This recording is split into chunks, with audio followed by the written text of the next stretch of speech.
Ama-red flags bekakhona. Iyona famous line enkulu-ke esishoyo thina abantu besifazane mangabe inkinga sezisikhahlazile. But this time bengasiyena kumuntu wesifazane, bekade kuwubaba obekhala ngokuthi ama-red flags bekakhona ekuqaleni kodwa wakhetha ukuthi awazibe. Iyaqala kanje lento. Ngonyaka ka-1995 sishonelwe umama. Kuyaphithizela lekhaya, isimo simuncu, abantu bayababaza. Umakoti obesemncane kanje Nkosi yami, isiqumqumu sikamakoti. Usizi lumi ngeenyawo lekhaya. Nobaba uyabona ukuthi nje akaphathekile kahle ngempela. Lufike kusuku lomngcwabo. Umama bekashiya abantwana abathathu. Ubhuti wami omdala obeneminyaka ewu-6 uBandile igama lakhe. Mase kuba umina-ke bengineminyaka ewu-3 ngaloso sikhathi. Mase kuba unumber 3 ubhuti wethu omncane uJunior. Yena bekaney'nyanga eziwu-6 nje kuphela ngaloso sikhathi. Ngosuku lomngcwabo kube khona usisi wasesontweni, igama lalo sisi uSisi Noma. Hayi uSisi Noma bekatatazela, esitatazelela, esinakekela, enza sure ukuthi we are taken care of ngosuku lomngcwabo. Hayi man, like yabona lo thando lolo over all extra from uSisi Noma besiluzwa ngalolo langa. Umndeni wami uqhamuka kwi-background yabazalwane ama-Christians. Emva komngcwabo zihambeke ihlobo, nani niyazazi ihlobo, zibuyele empilweni yazo, babhizi phela abantu empilweni.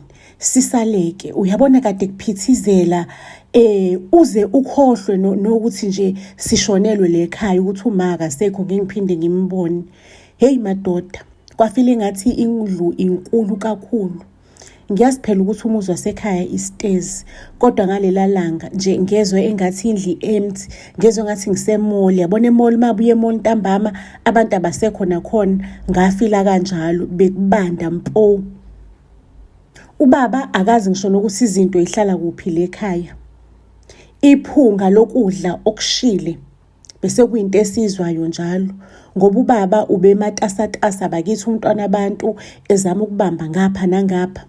Ulungiselela ubhuti wami omdala uBandile for isikole. Uyam-ayinela bakithi. Nanti ishethi seliyasha. Phela akakwazi indoda ayikwazi uku-ayina.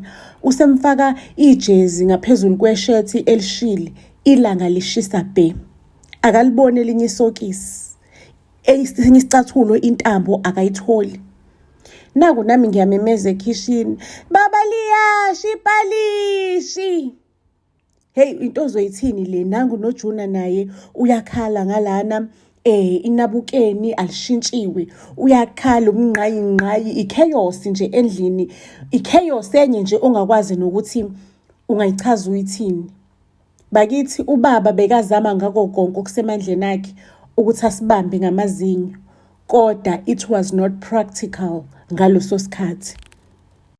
Family, ngiyaxolisa umsindo, kuzoba nomsindo omncanyana. I am not at my usual place right now. So kunomsindo omncanyana, umsindo weyimoto. The only time la esazizwa khona sinenjabulo kwakuyiSunday. Phela ubaba bekathwele bakithi, biyithwele kanzima leya ndoda. Ubusithola siya esontweni, siya enkonzweni, esiney'phike ey'tshekile bakithi, ebusweni sigcotshwe uvaselina kakhulu, sikhathiwe nje. Yakwazi umuntu okhatha uvaselina, angisayiphathi-ke iy'nwele zami, igodwa liboshiwe nje kodwa kukanyiwe kahle ngaphansi ey'nweleni. Mesifika enkonzweni, uSisi Noma ubekafika asilungise kahle. Asilungise iphika bakithi, anciphise ukugcobeka kwavaselina, asisulasule, angikame kahle nami ekhanda. Hayibo, angikame nami ngizizwe ngiphila bakithi negojana lami bakithi elincanyana. Nasize siyifilele sifana nezinye iy'ngane. Bekunento ngesmile sikaSisi Noma. Mekubuka ngamehlo akhe asoft, nesmile sakhe esigcwele ubuso. Ubuvele nje uyizwelele imfudumalo nothando oluphelele. Mina nobhuti bami besikuthokozela ukuya esontweni ngoba bekunaleya feeling emnandi engachazeki. Ngisho noJunior bekazumeka ezandleni zikaSisi Noma. Nasekhaya mangabe sixoxa igama lika Sisinoma bekade lingapheli emlomweni yethu. Sisinoma this, Sisinoma that, Sisinoma nje sicabanga uSisinoma sijahuke esontweni meqhamuka uSisinoma esontweni siyahlanya, siyajabula ngenjabulo ephelele. 6 months down the line, emva kokuphuma kwezimali zikamama la kade sebenza khona, ubaba ke wabika udaba lakhe kuma-church elders. Asho ukuthi usonesfiso sokuthatha unkosikazi omunye ngoba phela uyamdinga umfazi. Hayi ke ama-church elders ambuza ukuthi ubani lo mfazi. Ayubaba wakhetha uSisinoma. Hey, injabulo ebikuthina. Hayibo, bengathi yabona lo nkosikazi akakhethiwe ubaba. Ukhethwe yithina. Kwathi nje ngaleli langa ubaba esitshela ukuthi uSisinoma usezohlala le ekhaya. Kwangathi singagxuma sicabuza isibhakabhaka. Indlela lesa sijabule ngayo saze sibhinqe phansi. Hey bakithi sasilala singalele sibala izinsuku ukuthi lunini umsuku lomshado wabazali bethu. Understand lonto sekuyinto edliwayo le ekhaya ukuthi uyeza uSisinoma angeke asabe uSisinoma usezoba uma wethu. Ngicela ukukutshela ukuthi lafika ke usuku lomshado. Indumezulu yomshado. Phela ubaba bekaphunyelwe imali eafforda. Ngiyakutshela wena ukuthi umshado wakhona busendaweni eprivate. Invitation only. Ngiyakutshela kukhala umsindo weinyoni la emshadweni. Ubona amadada amahle ehamba athi cu lapha etshanini. Uyabona nje the entire place i-top shayela ngiyakutshela isestandardini. Hayi ke ngicela ukukutshela uSisinoma ehleli lapha etafuleni kwangathi ikhekhe lomshado ubekamuhle. Amehlo ethu sobathathu bekathe njo kuSisinoma. Mase kuthi isimali sethu besivakashela amadlebe because besijabulile kakhulu. We were so happy ngalesinqumo ubaba asithatha. Inhlalo ekhaya emva komshado ibimnandi kakhulu. Wathi uSisinoma efika wathi angisasiyena uSisinoma kunina senguma wenu. Lawo mazwi awududuza umoya wami kanye nomoya wabafowethu. Wawasho lamazwi uSisinoma agcwala umlomo esuka enhlizweni yakhe. Ngosuku lokuqala uSisinoma esefikile emva komshado. Ngizorefera kuyena ke manje njengomama sengizombiza ngomama ngeke ngisambiza ngoSisinoma the entire story because nami ngase ngimbiza ngomama empilweni yami. Wasifundela ibhuku lokulala, ibhuku elimnandi. Istory sakhona kwangathi ivoice yakhe iyasilolozela emadlebeni, iyashosholoza, iyashushuluza, iyashushuzela. Ehambe ngene emakamereni ethu. Ngiyakhumbula ubumnandi engakaze ngibuzwe. Engifundela incwadi yokulala ngaze ngazumeka. Yize ngase ngilele kodwa ngawuzwa ukhisi wakhe ezidlathini. Mengivuka the following morning angikwazanga ukuzibamba. Ngagijimela ekamereni lika baba, ekamereni labazali bethu. Ngafika ngacabuza ubaba esiphongweni ngathi ngiyabonga baba ngokusithengela umama omusha. Lapho umama wavelane wangisonga wangigona ngezandla zakhe wangifaka phakathi engubeni. Hayibo imini ikhanjanyana phakathi kwabazali bami sengiqalaqalaza bakithi. It was a beautiful moment. Ngangizizwa ngijabulile kakhulu ngaloso sikhathi. For that moment impilo yashintsha ekhaya. Umama ubekasebenzela endlini, ubaba eya emsebenzini. Njalo mangabe siya esikoleni bekade sanjiswa umama afike apaka imoto yakhe asiqukule asehlise asihage asicabuze athi ube nosuku olumnandi ngani yami. Into esingakaze si-experience thina because sasilanda umalume ekhaya. Ngisho noma sesibuya esikoleni ke sekuyikona lokho. Uqala adlule esikoleni sami afika ngilandi angicabuze naye enze those things aphinde alande uJunior alande nobhuti wami umdala. Uyayazi into yakhona mangabe kulanda the time akuhlalise emotweni akuhlalise kahle akufaka i-safety belt akubuza ukuthi usuku lakho belunjani esikoleni. uyochaza bakithi ngenjabulo umchazele yonke into kusukela ekseni ungena. Hayibo mina ngangifile ngathi ngisezulwini laphayana, kwangathi umama uyayazi into ekumele ayisho, uyayazi into ekumele ayenze, uyak-understand, yabona, like umphefumulo wakhe buxoxa nomphefumulo wami, bengijabulile to the fullest. Angazi ngayichaza kanjani lo nto leyo, like I was happy. Mekabuye ubaba emsebenzini, umama ubekageza ashintshe abe muhle, afake isigqebhezana, afake iperfume, anuke kahle umama. Webafazi ayikho into ejabulisa indoda ngokubuya ibuye kwislay queen ekhaya, ingabuyi kumuntu ofaka amaphinifa oluka amagode ekhanda. Hey, ubaba bekabuyela kwesinye islay queen. Lapho ngakagcini ngokuthi abe islay queen kuphela, umuzi uclean, uthuli, uthethe thaqa, uqoqile yonke into. Adeke itafula uma into thina esasiyibuka ku TV esingakaze siyibone la ekhaya.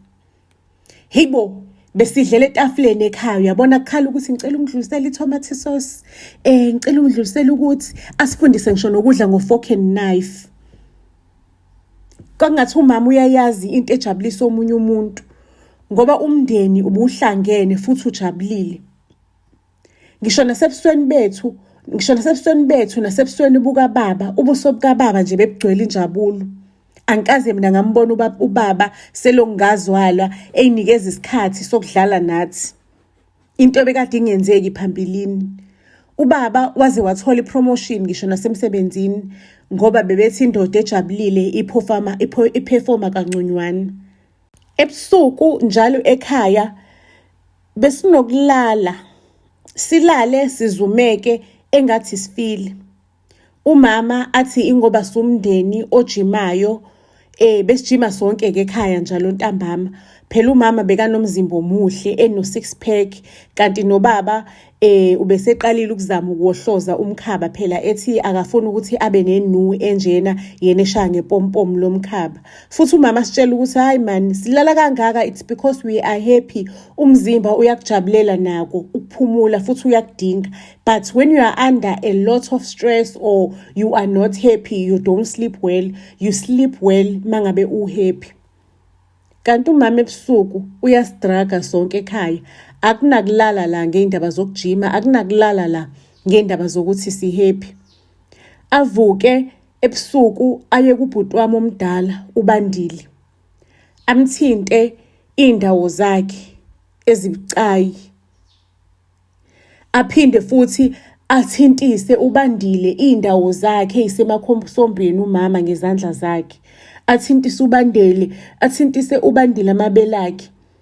Hayibo, angisho uBandile udragiwe ngaleso sikhathi, akakwazi ukontrola isandla sakhe. Umama nje isandla sakhe uBandile uyasithatha nje usise emakhosombeni akhe, aphinde ezemthintise ngisho nezinqa zakhe umama ezamabhamuza. Ngisho niyazi uyajima umama unamabhamu ezinqa. Njalo it was the same like pattern over and over again until uBandile azabe neminyaka ewu8 kusukela eminyakeni ewu6 umshini wakhe usukwazi ukuqina. Lapho umama nje waqala nje eloku emthintathinta uBandile mangabe uBandile elele. Yashintsha ke igame mangabe uBandile umshini wakhe usukwazi ukuqina. Waqala manje umama afika athatha umshini kaBandile awufake kuyena, azenzele inkonzo yekamero nengane elukutshela.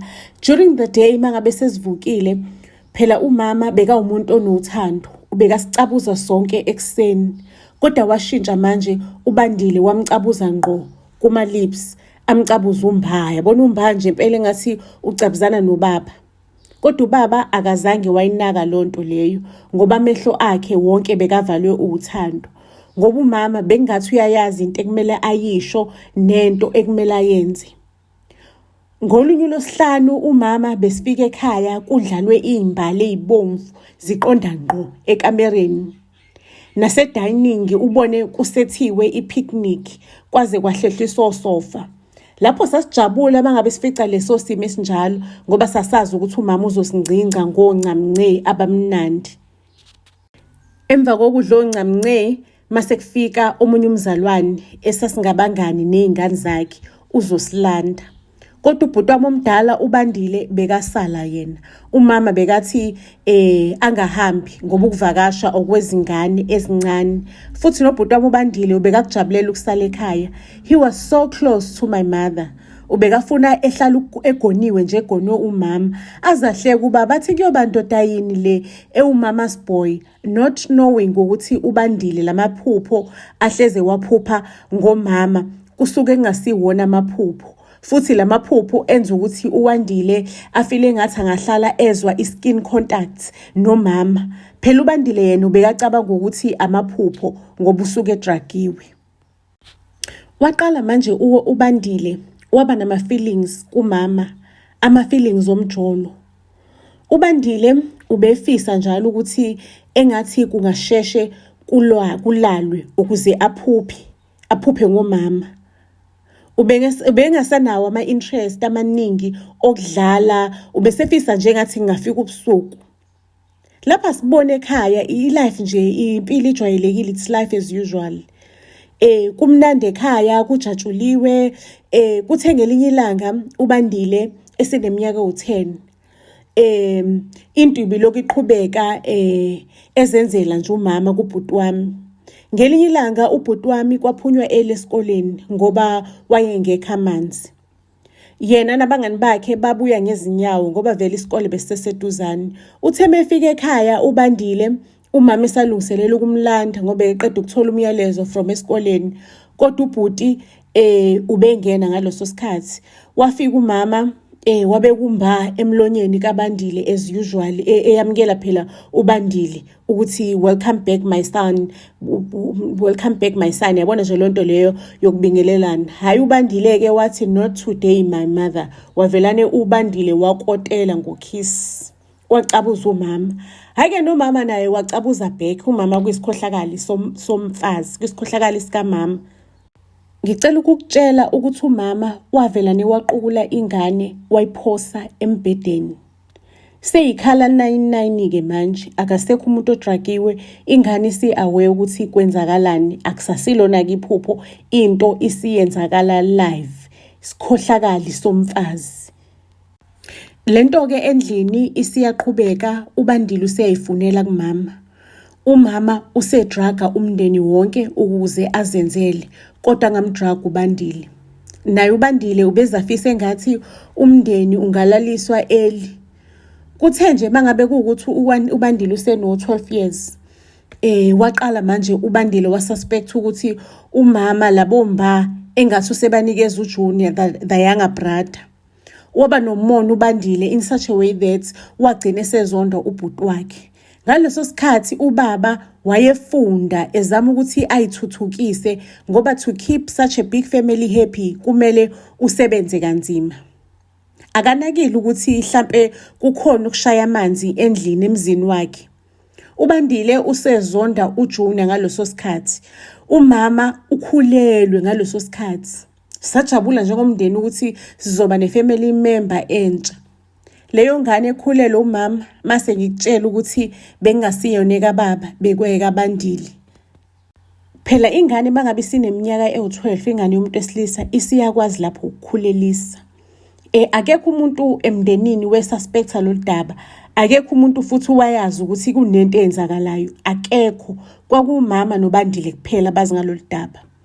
Waqala manje umama anikeza uBandile ubhuti wami omdala into yokuphuza ethi izomenza aphumule, againe istrength ukuze bakwazi ukuqhubeka kahle nalomdlalo wabo. Hayi futhi amlalele kuBandile because umama phela umuntu wesifazane wazi kakhulu umdala, kudala ekhona kule game. Yena usayinganyana nje esadonsa ngoDiesel. Kanti umama ufuna ukuqhubeka azenzele kuJunior. Shuthi lento aphuzisa yona uBandile iyamlalisa, akasamdrag 99, usemnikeza nje into okuphuza uBandile alali naye. Kanti ngelinye ilanga uBandile uzongasiphuzi lesiphuzo lesi asinikezwe umama. Sazumeka sonke ekhaya, uBandile wavuka ebusuku, wafica umama ebusy ngoJunior. Phela uJunior ubhuti wami omncane lo umama ashona ena 6 months, useno 6 years ke manje uJunior. Alunguzeke ngekhona ekamereni ubhuti omdala uBandile. Lapho uJunior ulele janjalazi akaboni lutho, umama ubusy, she is in control. uBandile wabuyela embhedeni wazenza into ezumekile lapho inhliziyo yaqhuma ibhlungu. Umama ubengasamnikeza uBandile iattention ngalendlela ayidingayo, ngoba umama ubesefocuse lapha kubhuti omncane uJunior. uBandile wayesemathandweni avuthayo, ethanda umama, engakwazi ngisho nokubuka ontanga. Waqala manje wanemizwa yokuthi mangase kususwe uJunior, lapho zonke izinto zizohamba kahle phakathi kwakhe noma wakhe. Because inkinga la bekuyiJunior, ukuthi umama usenikeza uJunior iattention. Ngelinye ilanga uBandile bexabana noJunior, okose kuyinto nje ejwayelekile ingxabano phakathi kwabo. Bebexabanela bekwibalcony ngoba ekhaya kuyistairs phezulu ku top floor. uBandile waphusha uJunior, wamphushela ukuthi awe. uJunior wathaqazeka esuka estairs wawela phansi washona. Wajuluka ke manje uBandile useyakhala, umfowabo usethacazeke phansi. Endlini bekhona umama nobhuti bami kuphela, kanye nalo omncane umama amkhuleliswa uBandile uvela bahleke. Usasemncane kakhulu ke loyo uvela bahleke. Umama weza kuWandile wathi, uyazi ukuthi uzoboshwa udilika jele ngalesenzo sakho. Wakhala uBandile, angifuni ukuboshwa mama, ngishiye wena ngemuva, ngiyakuthanda mama, ngiyakuthanda kakhulu. I love you mama so much, I love you mama so much. Angifuni ukuboshwa ngishiye wena ngemuva, angeke ngikwazi mama ukushiya ngemuva, angeke ngikwazi. Waqala manje umama wathi, uyazi ukuthini Bandile, ngizokusiza kodwa ugcine ngci ukubulala abantu. Ngaleso sikhathi umama ubeyangathukile ukuthi mhlawumbe uyatatazela, bengathi kuyena nje into enormali le eqeda ukwenzakala. Umama wathi kuBandile, uyazi ukuthi into esizoyenza, sizothumela ama-message kumndeni wonke, including you, nobaba wakho, nami, nosisi wakho.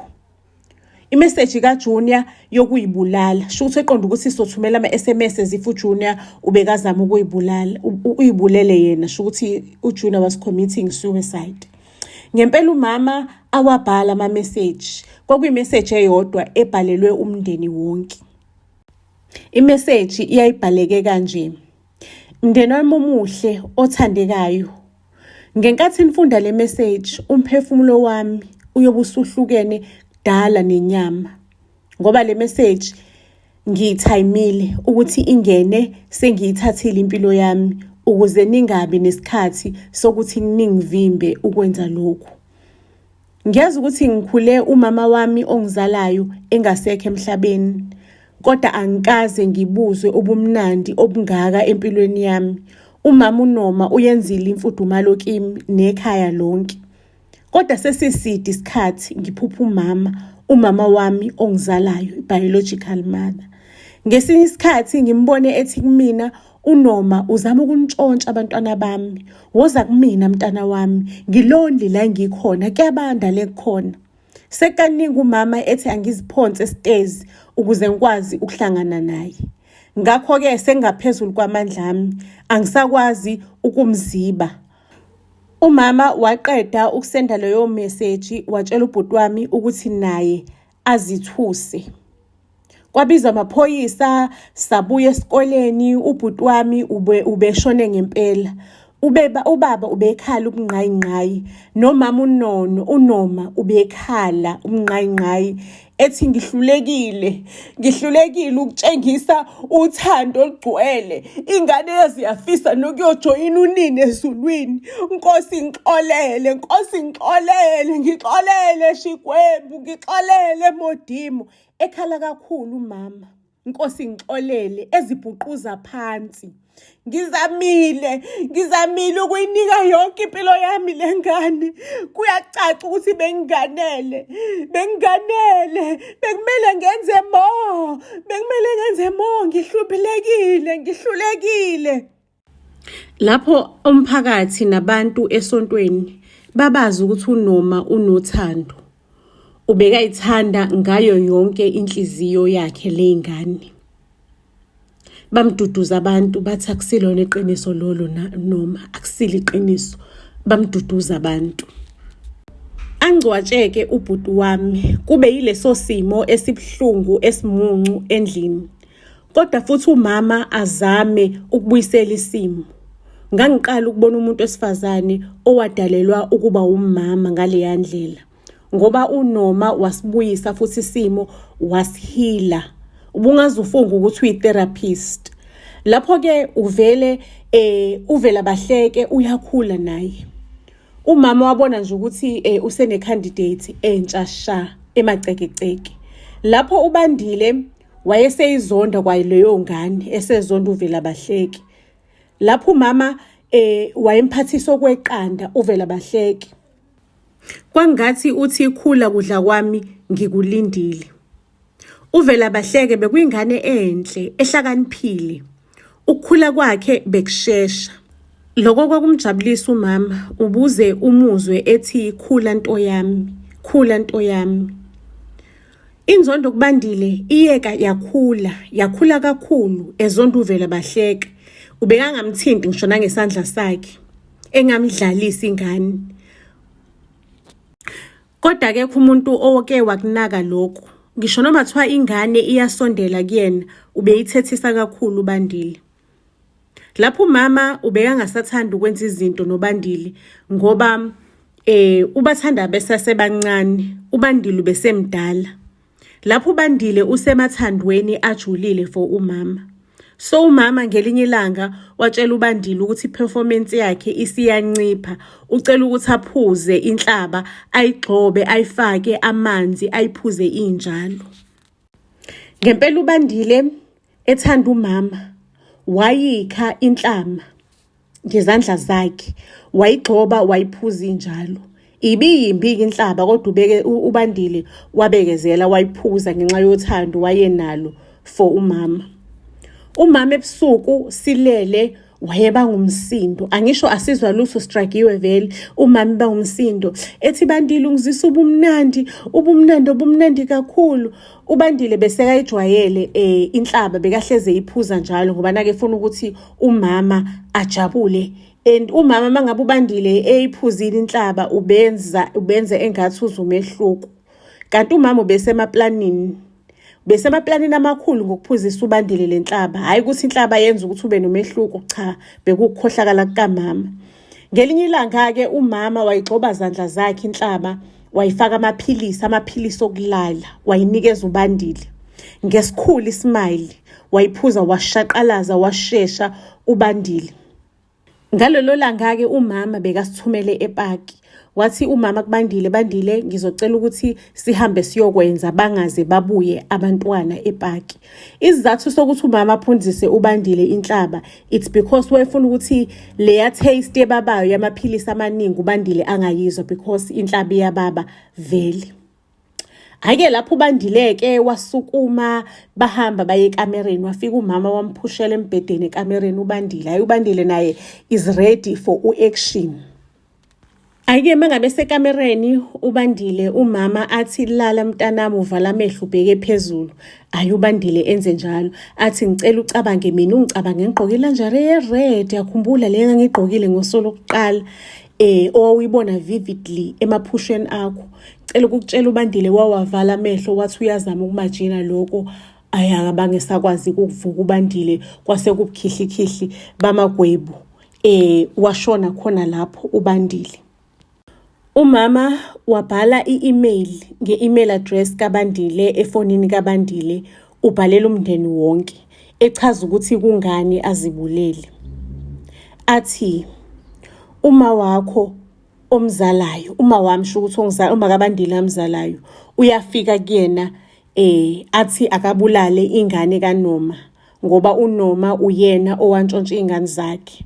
Ufuna ukuthi abuze lobuhlungu bokulahlekelwa ingane. Kwi-email uBandile athi ingakho ngigcine sengiyibulala ngoba mina bengengikwazi ukuthi ngizwise umama uNoma ubuhlungu ngoba ubekasinikeza lonke uthando esilidingayo. Kube buhlungu ekhaya ke, kube muncu ke manje ekhaya, kube buhlungu kakhulu, kuthukiwe ke manje ekhaya, sekuyacaca ukuthi ukhona umkhokho khona, ikhona inkinga ekhona le ekhaya. Abazalwane ke sebeyagqiqa ekhaya, kukhulekiwe, kukhulekwe emini, kukhulekwe ebusuku, kukhulekwe ntambama, kukhulekelwa lesimo somkhokha okuyibulala le ekhaya. Impilo ke iqhubeke, isimo simuncu. Mangabe kuthi uVelabahleke usekhulileke, useneminyaka ewu6, umama ke manje aqaleke ngemgilingwane yakhe, useyenza kuVelabahleke. uVelabahleke aphupha umama, abe curious ukuthi ikhona yini into enje empilweni, ukuthi uphupha umama wakho ekuthinta inappropriate, ikhona yini into enjengalena. Aqale manje abe nemibuzo eminingi nangendlela azizwa ngayo. Ngelinye ilanga umama nobaba bahamba baya somewhere. Ubaba bekayo graduate e-university ekude. So ngalelo langa ekhaya sasala sodwa for 2 days. Sisele nomunye umzalwane. uVelabahleke ngalo 2 days azizwe fresh, engavuka ekhathela. Ngisho phela mangabe udragiwe uvuka ukhathele, avuke ngendlela engajwayelekile nje, evuka ezizwe fresh. Kumxake kuVelabahleke ukuthi kwenzakala kanjani ukuthi ngizizwe ngifresh. Hayibo, nephupho likamama ebusuku namhlanje alifikanga. Ayi, usuku lesibili, ngisho abazali bahambe for 2 days. Usuku lesibili futhi iphupho futhi leli lingenzakali. Hayi, omama bahambile. Kuthi bangabuya omama isimo sibuyele ekuqaleni, useqale phansi ngamaphupho. uVelabahleke acabanga ukuthi mhlawumbe ngabe kunotikoloshe lekhaya, kunamadimoni, kunani, abe curious uVelabahleke, abe curious kakhulu. Cela ukukutshela ukuthi ingane iyaze yahamba yothenga uTeddy bear, lo Teddy bear onecamera, yabo inenis camera.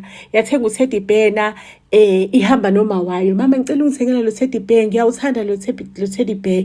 Ayi umama ngempela uthenga uTeddy bear anganaka. uVelabahleke futhi lo Teddy bear uyawuthanda, awubeke lapha ekhabetheni lakhe kahle.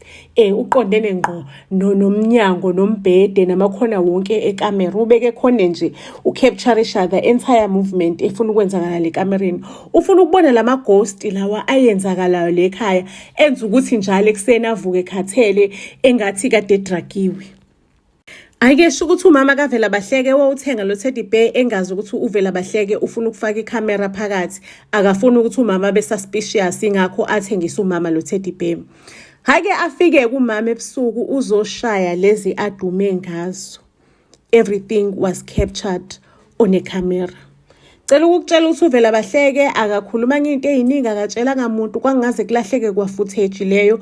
Wavelane waqonda ngqo emaphoyiseni ukuyovula icala, evulela uma wakhe. Ayike ngicela ukukutshela ke Child Tonton Support bayithatha serious indaba yalo mama. Ya-investigator, kwaze kwa-investigator ngale ingane lezi ezashona. Sekubukwa nama-emails akhona ukuthi hayi mani, le email bijulile, ibonakala ukuthi ayibhalwanga ingane, ibhalwe umuntu omdala. Sekutholakala ne-evidence, amakhamera, umama la wethenga khona lamaphilisi akho okudraga abantu ngumgunyathi, nalama-eye drops weka wathenga ukudraga abantu umndeni wonke. Sekuyatholakala zonke lezi zinto, sekuya-investigator. Ngicela ukunitshela only to find ukuthi umama uNoma uyena owabulala my biological mother, ngoba yena inhloso yakhe kwakungena emzini onamadodana amabili. Wayeseyicalculate kahle into yakhe ukuthi indodana yokuqala izothi mangabe isikwi stage la ngasayidingi khona, le enye encane izobe isikhulile. Ngisho kwakhulelwa uNoma ukuthi akhulelwe the third son kulomndeni, wayekuplanile, it was premeditated. Waze waya ngishona kodokotela ukuthi ucela ukuthi igender ibe umuntu wesilisa, igender yengane. Uyakwazi ke mangabe kuyi-artificial insemination to decide or to choose on igender yomntwana. UNoma-ke waboshwa uDilika jail. Senze njani mangabe uyithola usesimweni esinzima, isimo esikulimazile emotionally? How do we identify ama-red flags? Uwabona kanjani ama-red flags ekumele ungawazibi from the beginning? Uhila kanjani? How do you heal? Because at the end of the day, you deserve healing. Because sila emhlabeni just ukuthi sibe happy, azela ngokuthi impilo yethu izofuhlelekeka ngokukhulu kuba stressed nange-depression and everything. How do you open up for healing? How do you heal mangabe usesimweni esinzima? Ngabe isimo esifana nalesi or isiphi isimo esikutraumatizayo or isiphi isimo ohluphekile nohlukumezeke kusona? It can be any situation. So ke family kunencwadi engiyibhalile lana ethi ekhuluma about identifying ama-red flags as well as healing, as well as healing. So ukuheala from your traumas, ukuheala for whatever lo odlule kukona. So le ncwadi, it's an ebook, ngikusendela yona ku-WhatsApp for now, but izoba available on Amazon as well as Takealot. Shukuthi le ncwadi ziyi-series yencwadi ezu-12, kodwa ke azakaphumi lezi ezinye ezizophuma during the week. Incwadi nje ezikutake through your mental health, your emotions, whatever lo dlula kuyona. Phinde futhi kube yincwadi ezikuqeqeshayo ezikunikeza ne-counseling. Kuzona le ncwadi there is a book called pre-dating counseling, because ey'koleni asifundisa umjolo, asazi ukuthi kujolwa kanjani. Sijola ngendlela esisuke sizwe kubangani nendlela esizwe emgaqweni nje, but le ncwadi lezi zo-12 they will take you through to a life and they will heal you, they will give you hope. Incwadi lokuqala ke siyidayisayo uku-identifya ama-red flags as well as ukuheala on how to heal U220 okwamanje. It's an ebook, siyithengisa on WhatsApp okwamanje, but as soon and very soon ngizobe sengentshela sisi available on Amazon as well as on Takealot.